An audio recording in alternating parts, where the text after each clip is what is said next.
Hello friends, good morning, good evening all of to you. Partnership की बात कर रहे हैं। पार्टनरशिप अकाउंट्स के अंदर अब हम बात करने वाले हैं sir income tax point of view से। Income tax point of view से का मतलब होता है कि सर अगर हम पार्टनरशिप फर्म की बैलेंस शीट फाइनल करते हैं, उस समय सर हमारा ट्रेडिंग पीएनएल हमारा फाइनल होता है।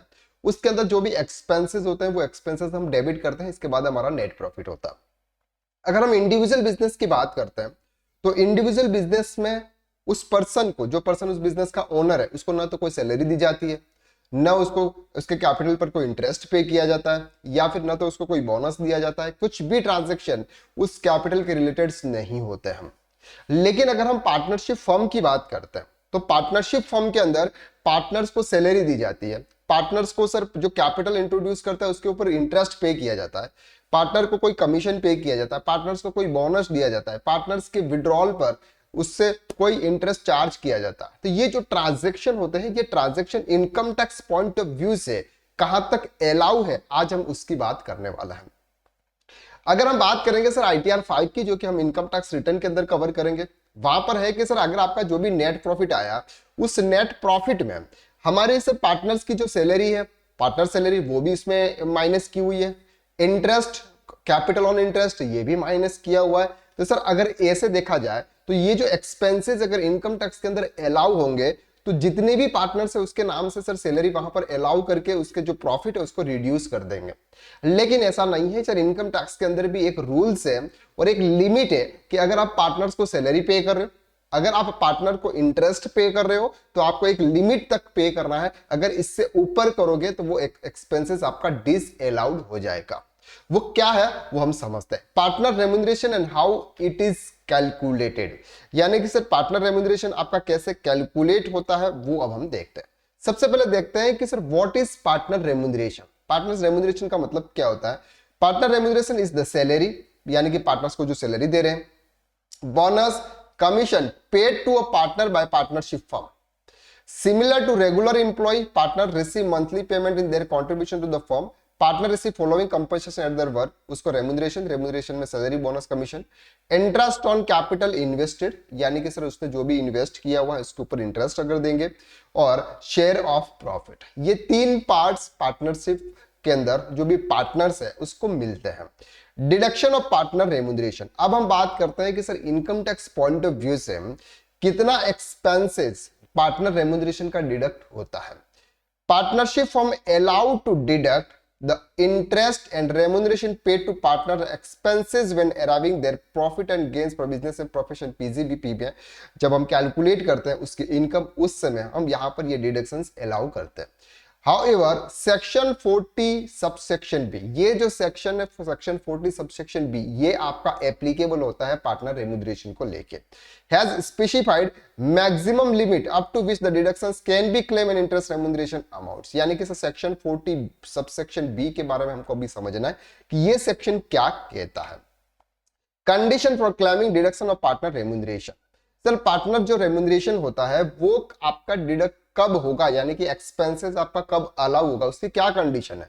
सबसे पहली condition, remuneration is only paid to working partners. यानी कि सर अगर कोई स्लीपिंग पार्टनर है कि उसने सिर्फ इन्वेस्ट कर दिया, वो बिजनेस के ऊपर बिल्कुल ध्यान नहीं दे रहा है या कुछ भी नहीं है, उसके अंत में जो प्रॉफिट आएगा उसको उससे मतलब है, तो सर ऐसे पार्टनर्स को सर कोई भी रेम्यूनरेशन अगर आप देते हो तो वो रेम्यूनरेशन आपके एक्सपेंसेस के अंदर अलाउड नहीं होगा, वो एक्सपेंसेस आपका डिसअलाउ होगा। Remuneration should be authorize by the partnership deed. अब सर एक बात हमने प्रीवियस में भी देखा था जब पार्टनरशिप डीड की हमने बात की थी। पार्टनरशिप डीड में अगर आपका लिखा हुआ है कि सर इस पर्सन को इतनी सैलरी पे की जाएगी, इतना इंटरेस्ट पे किया जाएगा, इतना कमीशन पे किया जाएगा, तो ही ये एक्सपेंसेस आपके अलाउ होंगे। अगर आपकी पार्टनरशिप डीड साइलेंट है, उसमें कुछ भी लिखा हुआ नहीं है, और अगर आप कोई एक्सपेंस दे रहे हो यानी कि कोई पार्टनर्स को सैलरी पे कर रही हो, तो वो एक्सपेंसेस आपका income tax point of view से अलाउ नहीं होगा। The deed should mention in the amount of salary or the method of calculation. If the deed does not include such provision, no deduction is allowed। अगर ऐसा कोई भी provisions आपके partnership deed के अंदर नहीं है तो आपको डिडक्शंस नहीं मिलेगा। Practically people specify in the deed that salary is allowed to partner within the maximum time defined under the section which satisfy deductions requirement। ये बात जो कर रहे हैं ये सेक्शन बी सबसेक्शन बी की बात कर रहा है। Remuneration should B for a period from the date on which such partnership can into existence, date of partnership period prior. Remuneration should be within the permissible limit. आपसे ये जो deductions है, deductions आपकी पार्टनरशिप फॉर्म जब से start हुई है, partnership deed आपकी जब से बनी है, इसके बाद के अगर आप कोई भी एक्सपेंसेस है वो एक्सपेंसेस आपके अलाउ होंगे। एक्सपेंसेस का अलाउ का मतलब क्या होता है? जैसे फॉर एग्जांपल हमारा ग्रॉस प्रॉफिट इतना है, ग्रॉस प्रॉफिट है फॉर एग्जांपल 10 लाख रुपीस, ठीक है। अब हमने सर पार्टनर सैलरी डाला फॉर एग्जांपल 2 लाख रुपीस, तो आपका नेट प्रॉफिट कितना आया सर? 8 लाख रुपीस। यानी कि ये जो एक्सपेंसेस आपने 2 लाख रुपीस का जो एक्सपेंसेस आपने बुक किया हुआ है प्रॉफिट एंड लॉस के अंदर एज ए पार्टनर सैलरी के रूप में, ये कितना एक्सपेंसेस अलाउ होगा ये बताता है सेक्शन 40 सबसेक्शन बी। क्या बोलता है sir? Maximum permissible limit under section 40 subsection B on the first 3 lakh of book profit और loss.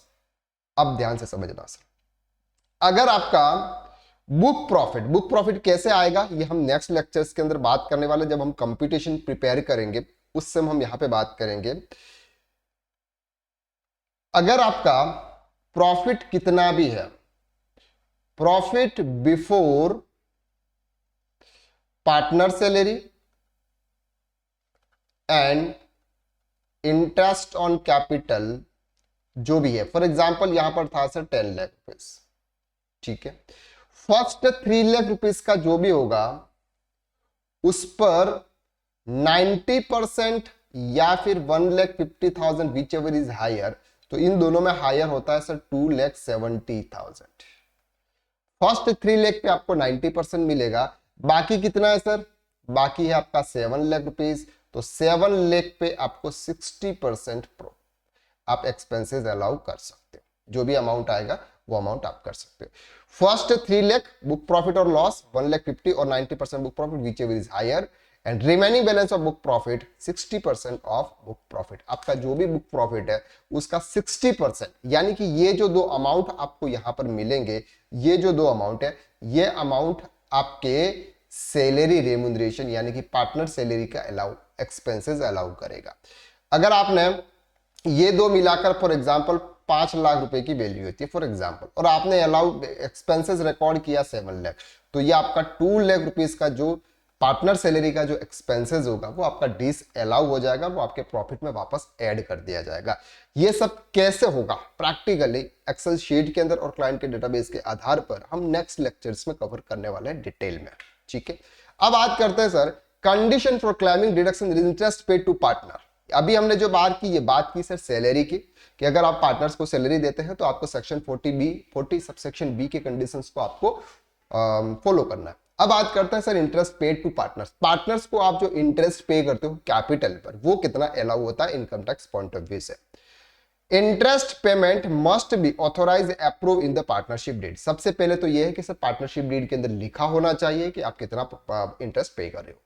The rate of interest paid should not exceed 12%. That means कि सर जो भी आपका capital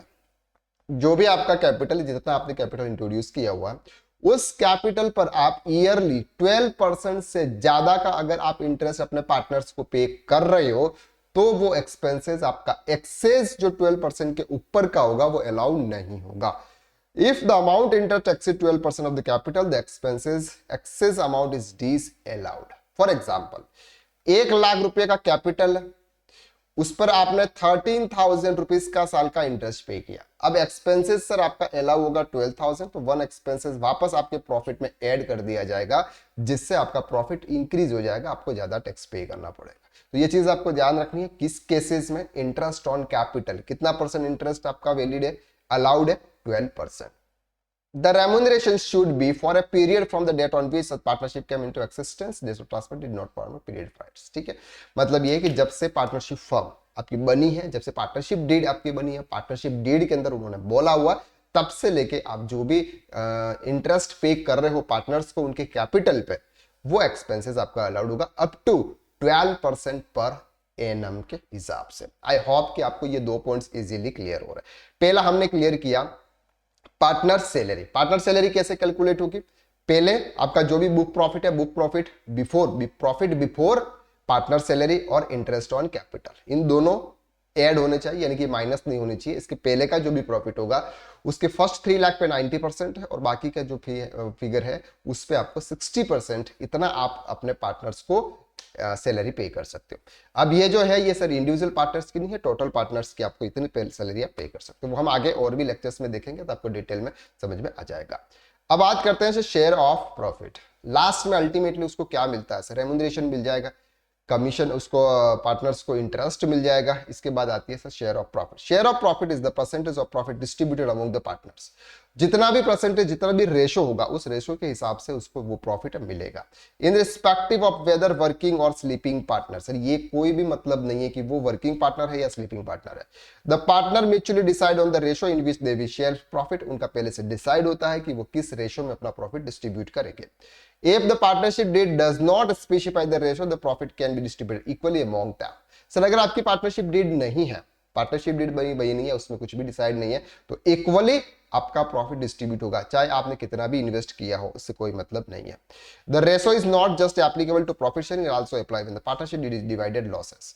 The entire profit need not be distributed among partners. Part of the profit can be separate for the purpose of reserve surplus. हमने previous class में देखा था कि हमारा 2,32,000 रुपीज का फॉर एग्जांपल प्रॉफिट आया था, उसमें से हमने 32,000 एज ए रिजर्व में रखा था। तो आप पूरा अमाउंट पार्टनर्स के कैपिटल अकाउंट्स में आप डिस्ट्रीब्यूट नहीं करते हैं, कुछ अमाउंट आप अपने रिजर्व में बचा के रखते हैं, तो कि पार्टनरशिप फर्म में अगर फ्यूचर में कोई इस तरह कोई एक्सपेंसेस या बड़ा कोई खर्चा आ जाता है तो वहां से आप कर सकते हो। In respective of you being working as a sleeping partner, share of profit receive exempt from tax under section 10 subsection 2 of income tax act। यानी कि सर पार्टनर्स को जो भी प्रॉफिट मिलता है, पार्टनर्स को जो भी प्रॉफिट मिलता है सर वो उस केसेस में एग्जेम्प्टेड होता है, उस पर उसको कोई भी टैक्स पे नहीं करना होता है। ये हम इनकम टैक्स के अंदर भी देखेंगे कि अगर कोई पार्टनर से उसका individual income tax return file करेंगे, उसके पार्टनरशिप फर्म से अगर कोई इनकम आएगी उसका कंप्यूटेशन कैसे होगा, वो आपको कहां पे शो करनी है, ये सब कुछ हम अपने इनकम टैक्स रिटर्न के अंदर कवर करेंगे।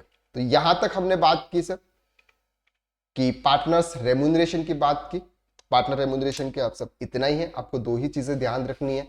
सबसे पहला ध्यान रखना है पार्टनर सैलरी और दूसरा ध्यान रखना है आपको interest on capital. Partner salary में 3 लाख पे 90%, फर्स्ट 3 लाख, बाकी के जो भी अमाउंट है उस पर 60% तक आप पार्टनर्स की सैलरी आप दे सकते हैं, अपनी बुक्स में अलाउ कर सकते हैं। Interest on capital 12% per annum तक आप अपने एक्सपेंसेस अलाउ कर सकते हैं, बाकी के ऊपर का अगर आपने कोई भी हुआ तो वो आपका डिस अलाउ हो जाएगा।